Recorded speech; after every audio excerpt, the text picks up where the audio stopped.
Ya, Tribuners terkait dengan kasus pengeroyokan yang menewaskan satu pelajar SMP di Bandar Lampung yang terjadi pada 18 Desember 2024 dini hari. Ini kita akan berbincang bersama dengan akademisi hukum dari Universitas Bandar Lampung, yakni Bang Zainuddin Hasan. Halo, selamat sore Bang Zai. Selamat sore, Mbak Mutiara. Ya, Bang Zai, terkait dengan kasus pengeroyokan yang akhirnya menewaskan satu orang pelajar SMP di Bandar Lampung, ini kan beritanya sudah viral di sosial media dan ini menjadi keprihatinan tersendiri bagi masyarakat. Nah, bagaimana sih Bang melihat kasus kriminalitas yang melibatkan anak di bawah umur tersebut, apalagi sampai menghilangkan satu nyawa seperti itu Bang Zai? Ya, ini yang pertama kita mengucapkan keprihatinan ya terhadap kondisi keadaan Dua kali Pak, berdua kali. anak kita, di mana pelaku maupun korban itu merupakan adalah anak. Artinya memang kondisi masyarakat kita khususnya di Bandar Lampung itu jadi tidak nyaman, jadi merasa tidak aman ketika harus bepergian kemana-mana. Jadi kita jadi khawatir. Jadi selain mengganggu keamanan dan ketertiban, membuat kondisi dan situasi masyarakat kita pada umumnya itu menjadi khawatir ketika harus keluar malam, ya, karena berita ini yang sangat tragis ya, seorang anak yang bekerja ya, pulang kerja malam kemudian tiba-tiba dikeroyok ya, Betul. sampai kemudian harus merenggang nyawa di tengah perjalanan. Nah, itu salah satu bentuk keprihatinan kita sebagai masyarakat.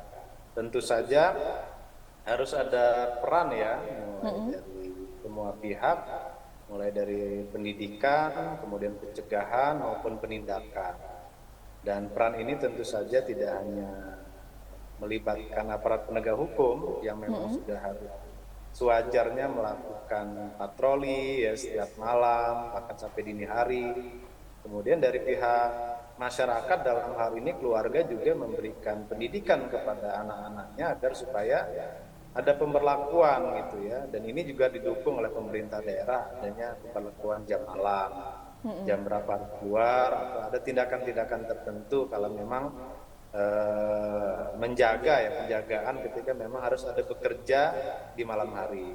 Karena memang keamanan, kenyamanan, ketertiban itu merupakan dambaan setiap masyarakat kita.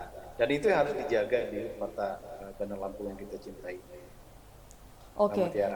Jadi memang ini mengundang keprihatinan untuk semua masyarakat, terutama di daerah Bandar Lampung ya. Bisa jadi ini bisa membuat ketakutan masyarakat untuk keluar malam seperti yang dijelaskan oleh Bang Zai. Dan ini tentunya membutuhkan peran berbagai pihak, tidak hanya dari penegak hukum saja, tapi juga dari peran kedua orang tua, keluarga dan juga lingkungan. Nah, Bang Zai, ini kan dalam kasus ini ternyata anak-anak di bawah umur yang masih berusia 15 tahun, 14 tahun ini menggunakan senjata tajam ketika melakukan aksinya. Nah, ini sebenarnya faktor apa aja sih Bang yang bisa menyebabkan para remaja ataupun anak di bawah umur ini melakukan tindakan seperti itu? Apakah hal itu masih bisa kita kategorikan sebagai kenakalan remaja pada umumnya atau sudah memasuki tindakan kriminal yang bahkan sampai meregang nyawa seseorang seperti itu? Ya kondisi ya, keadaan memang dari permainan, kondisi lingkungan, faktor apa yang mereka tonton ya, ada games-games sekarang yang game-game yang syarat dengan kekerasan ya, dengan menggunakan senjata tajam, dengan menggunakan senjata api dan seterusnya. Itu yang membuat mereka itu berperan bermain gagah-gagahan di jalan raya ya, ketika mereka berkumpul dengan teman-temannya. Ini yang menyebabkan perilaku anak-anak sekarang dengan adanya gangster ya, geng-geng ya. Nah, itu menurut mereka membuat sebuah kebanggaan tersendiri. Padahal perbuatan mereka itu masuk ke dalam ranah tindak pidana ya.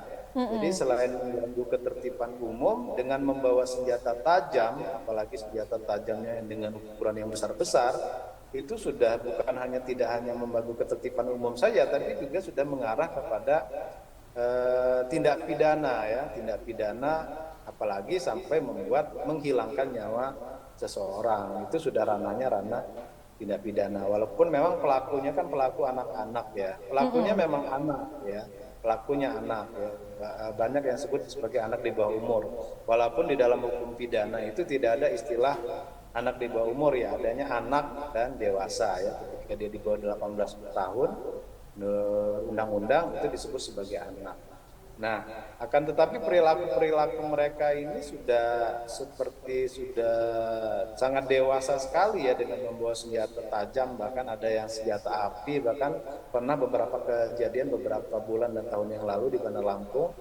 Nah, ini harus menjadi menjadi PR ya, jangan sampai terulang lagi di tahun-tahun yang akan datang.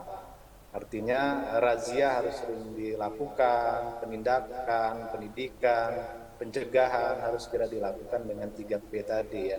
Baik aparatur penegak hukum, kemudian pemerintah daerah maupun dari keluarga. Karena ini menurut saya bukan bentuk kenakalan remaja lagi, tapi sudah mengarah kepada tindak pidana ya, gangster ya, perbuatan melawan hukum yang mengancam jiwa seseorang. Dan ini tentu saja tidak hanya melanggar ketertiban umum, tapi sudah mengarah kepada tindak pidana.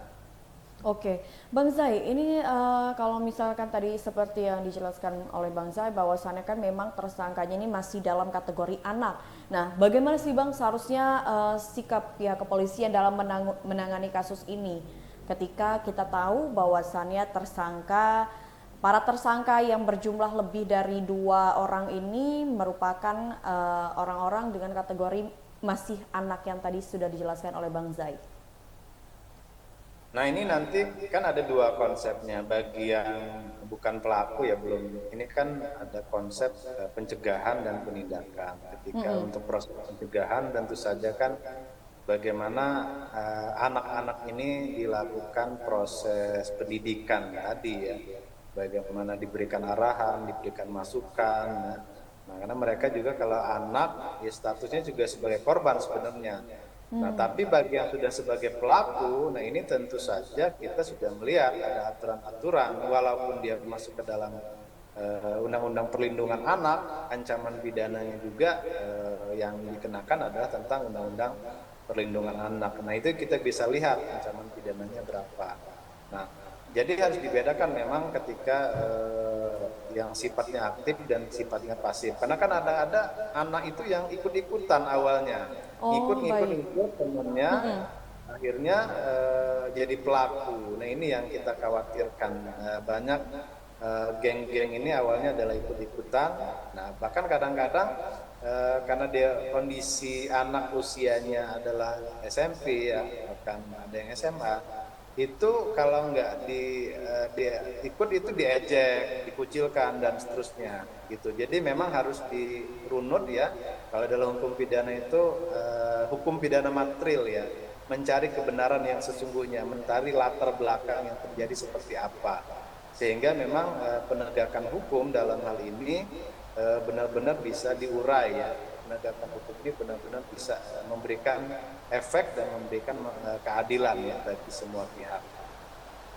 Oke, Bang Zai, terakhir ini terkait dengan kasus pengeroyokan di mana para tersangkanya ini kan menggunakan senjata tajam. Artinya sangat mudah sekali ini untuk para anak-anak mereka untuk bisa mendapatkan senjata tajam. Apa PR-nya? Mungkin bagi orang tua, bagaimana nih peran yang bisa dilakukan supaya anak-anak ini mungkin tidak keluar malam seperti yang tadi sudah dijelaskan, apalagi sampai menggunakan senjata tajam untuk hal-hal seperti tawuran, pengeroyokan dan sebagainya, Bang Zai? Ya, yang pertama lingkar awal yang paling utama adalah dari pihak keluarga ya, karena peran seorang ayah, peran seorang ibu, bagaimana keberadaan seorang ayah dan keberadaan seorang ibu itu bisa memberikan pendidikan yang benar terhadap anak-anaknya. Beri waktu, kasih waktu jam malam itu jam berapa, nggak boleh sampai keluar malam sampai jam berapa. Kemudian pergaulannya juga diawasi. Kemudian ketika mereka menggunakan gadget ya atau handphone atau apapun bentuknya, rajin-rajinlah untuk mengecek handphone mereka, game mereka apa yang mereka pakai, tonton apa yang mereka tonton. Kemudian komunikasi ya, ini kebanyakan anak-anak yang melakukan perbuatan mengganggu ketertiban umum di masyarakat bahkan kepada ranah tindak pidana ini adalah anak-anak yang secara komunikasi dan hubungan dengan orang tuanya itu cenderung longgar. Artinya tidak ada komunikasi, tidak ada pendidikan yang baik dan benar dari keluarganya, baik dari pihak bapak atau ibunya, kedua orang tuanya, maupun hubungan anak itu dengan keluarganya yang lain. Nah, ini faktor utama yang dalam bentuk pencegahan. Kemudian ada pola-pola pendidikan. Pola-pola pendidikan tentu saja kan selain peran orang tua, sebagian besar waktu di pelajar itu kan sebagian besar di sekolah. Jadi kan dari pagi, siang sampai dengan sore mereka di sekolah. Sisanya kan sore sampai malam itu mereka dengan orang tuanya. Artinya memang waktu terbesar selain dengan orang tua dan keluarganya adalah di sekolah. Jadi peran sekolah juga penting bagaimana melibatkan siswa-siswa atau pelajar ini atau anak-anak ini di dalam ekstrakurikuler yang baik dan benar, menyelipkan bagaimana berperilaku, bagaimana bersikap ya, kemudian bagaimana menyibukkan anak-anak ini dengan kegiatan-kegiatan ekstrakurikuler yang positif. Yang biasanya ada anak yang hobinya balapan misalnya ya diarahkan bagaimana mereka bisa ke depan menjadi pembalap misalnya benar-benar ya. Anak yang suka berantem misalnya suka olahraga bela diri misalnya dalam arti ya diarahkan apakah dia tinju, apakah dia silat, apakah dia karate seperti apa. Nah, pihak sekolah itu dan orang tua bekerja sama. Kalau memang potensinya di situ ya diarahkan ke yang positif di situ. Gitu. Jadi hal-hal yang tidak diarahkan ke positif seperti balap liar, balapan, seperti berkelahi ya misalnya dengan nah arahnya nanti kepada hal yang negatif karena kan energi anak-anak ini kan selain memiliki jiwa penasaran mereka punya energi yang sangat luar biasa kekuatan ya sampai kalau masih anak-anak usia belasan tahun kan begadang mereka kuat kan kalau kita ini sudah ya, kan nggak kuat begadang kan artinya memiliki potensi dan potensi-potensi itulah yang kemudian dari pihak keluarga kemudian ada interaksi dengan pihak sekolah diarahkan potensinya gitu yang hobi balapan bagaimana dia diarahkan supaya jadi pembalap yang hobi berantem atau hobi bela diri bagaimana diarahkan supaya ikut ekskul bela diri sehingga mereka menjadi anak-anak yang berprestasi bukan mereka boring ya bosan justru ke hal-hal yang negatif. Nah itulah ketika tidak diarahkan kepada hal yang positif ya mereka akan melakukan hal yang negatif. Nah itu tentu saja kerjasama ya selain tadi pendidikan dari pihak keluarga dan sekolah ada pencegahan baik dari keluarga sekolah dan aparat penegak hukum ada juga proses penindakan jadi terintegrasi antara pendidikan, pencegahan dan penindakan. Iya, nah penindakan ini kan upaya terakhir ya dalam hukum pidana itu ultimum remedium.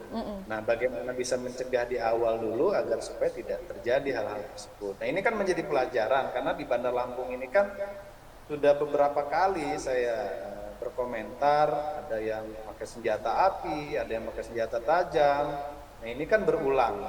Nah, dari hulu ke hilirnya itu sudah kita jaga itu peran dari pemerintah daerah, peran dari keluarga, peran dari sekolah, dan peran dari aparat penegak hukum. Dalam bagaimana bekerja sama itu ada integrasi lah ya. Apalagi kan kita sudah ada perda tentang kota layak anak di Kota Bandar Lampung ini ya. Nah itu juga harus diterapkan oleh dinasnya, oleh pihak-pihak terkait. Kalau kayak gini ya nggak layak anak jadinya seperti itu Mbak. Oke, nah Bang Zai, ini yang Mutiara penasaran. Kalau misalkan nanti berdasarkan serangkaian proses penyelidikan yang sudah dilakukan oleh pihak kepolisian, akhirnya memang ditemukan tersangka yang memang pada saat kejadian ini melukai korban dengan senjata tajam seperti yang tadi Mutiara beritakan itu celurit. Ini hukuman apa Bang yang bisa diberikan kalau misalkan memang nanti anak di bawah? Maaf, kalau misalkan nanti memang yang menjadi tersangka utamanya masih dalam kategori anak, Bang, kalau berdasarkan peraturan yang ada di Indonesia. Ya, kalau dia dewasa kan kita merujuk pada Undang-Undang Hukum Pidana ya, ada pengeroyokan 170, ya kan penganiayaan sampai menyebabkan meninggal dunia. Tapi kan karena pelakunya anak, kita kan merujuk pada asas lex specialis. Artinya kita akan menggunakan Undang-Undang Perlindungan Anak. Nah, itu yang nanti akan ancaman pidananya yang tentu saja mempertimbangkan dengan kondisi dan keadaan yang ada pada anak tersebut. Walaupun ya kalau dia sampai menyebabkan meninggal dunia kan tentu saja ancaman pidananya tinggi ya. Mm-mm. Iya. Nah, bisa 20 tahun bahkan bisa sampai seumur hidup gitu. Oke. Oke, Walaupun baik. dia punya anak dan ada pengurangan memang untuk anak, tapi Mm-mm. apa yang dilakukan oleh anak tersebut sudah pada titik maksimal dalam sebuah ancaman perkara Mm-mm. pidana. Oke, baik. Nah, kita doakan ini ada beberapa tersangka yang memang masih dalam proses pengejaran oleh pihak kepolisian. Semoga segera tertangkap dan kasus ini bisa selesai dan para tersangkanya memang bisa dikenakan hukuman sesuai dengan peraturan yang berlaku. Baik, terima kasih banyak Bang Zai atas informasinya dan juga sharingnya terkait dengan kasus pengeroyokan yang terjadi di Bandar Lampung di mana menewaskan satu orang pelajar SMP, dan tadi sudah disampaikan pula oleh Bang Zai bahwasannya ini menjadi keprihatinan tersendiri bagi seluruh masyarakat Bandar Lampung. Terima kasih banyak Bang Zai atas waktunya Jadi, dan Mbak sukses Mira, selalu. selamat Sampai sore, jumpa di lain waktu. salam sehat. Selamat sore. Assalamualaikum. Waalaikumsalam warahmatullahi wabarakatuh. Baik Tribuners, tadi kita sudah berbincang bersama dengan akademisi Fakultas Hukum dari Universitas Bandar Lampung, yakni Bang Zainuddin Hasan, terkait dengan kasus pengeroyokan yang menewaskan satu pelajar SMP di Bandar Lampung. Dan kami pun mengucapkan turut berduka cita, semoga keluarga korban yang ditinggalkan diberi keikhlasan, dan juga untuk kasus yang masih bergulir di pihak kepolisian ini, semoga para tersangkanya bisa segera ditangkap dan bisa menemui titik terang dan bisa diberikan hukuman sesuai dengan peraturan perundang-undangan yang berlaku. Baik Tribuners, mungkin itu saja obrolan kita bersama dengan pengamat hukum ataupun akademisi hukum. Nantikan tayangan terupdate lainnya hanya di YouTube Tribun Lampung News Video. Saya Mutiara pamit undur diri. Selamat sore dan sampai jumpa.